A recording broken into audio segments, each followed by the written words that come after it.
Most of all, I want to thank my father up there, who stated once I told him I wanted to be an actor, "Wonderful. Now have a backup career like welding." That's Robin Williams, one of my favorite people to have ever existed on this planet, even though I didn't know him personally. Even after his untimely death in 2014, he continues to live on through his legacy of his work, of himself as a person and who he was, and through his charitable contributions to the world. Today, I want to let you know a little bit more about all of that. So please let me take you forward and let you know who he is and why I chose to do my tribute speech on him. According to Wikipedia.com, Robin Williams developed 71 movies and 35 television shows throughout his career. He also contributed to the film industry with stand-up comedy as a director and producer and voice-over acting work in video games and animated movies. He also did many improv lines from the scripts that he read, and usually those are the lines that stayed in his work. Now, as he was known for his acting career and will forever be known for, his true colors came out as a person when it came to his charity works in the world. According to moneyhay.cnn.com, Robin Williams, one of his biggest projects was doing commercials for St. Jude's Hospital Cancer Research. He never got paid for any of these commercials that he helped produce and make. He also did many stand-up shows for the USO and the military over in Afghanistan over his lifetime in the early to late 2000s and 2010s. He also contributed and raised money for his friend Christopher Reeves, who you may know as Superman back in the day, also suffered a spinal cord injury.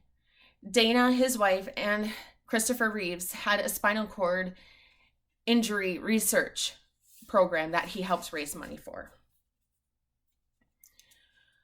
Among those are just a couple of his charitable contributions to the world. There are so many more that I can't even list all of them. But as a person, Robin Williams really showed how much he cared about people. When his friend Christopher Reeves did get a spinal cord injury and was in the hospital with this injury, he showed up to the hospital and gave Christopher Reeves a one-man stand-up show, stating, "Laughter is the best medicine." Growing up, Robin Williams, according to Factinate.com, was an overweight child, and he was very lonely and didn't have many friends. So in turn, he kept himself entertained by creating voices and making up jokes, which ended up becoming his life career. He also went to the amazing school of Juilliard School of Arts. He went to school there, learned choreography through dancing, became a big dancer, and this is where he found his love for acting.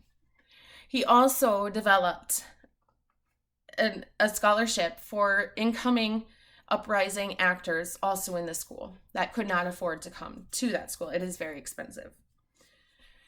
And he resided in San Francisco, California. He was a big cycler. So he would ride in bike races to raise money for charity all over San Francisco and California. When he made Aladdin, he stated to Disney that he did not want them to use his name to promote the movie. And for this reason, he also wanted to show his children that while he is famous, he did not want them to think that money was everything. So if you know actors, they charge big paychecks to act in a movie. Robin Williams only took a $75,000 check to provide his voiceover as the genie in Aladdin in that movie. He continued to give back. He used his fame to give back to the world. And this is why I truly cherish Robin Williams. In conclusion, Robin Williams was one of the best actors in the world. Through his charity work and his giving as a person, his legacy lives on. And I hope that this speech will help raise awareness of his charities and keep his legacy alive.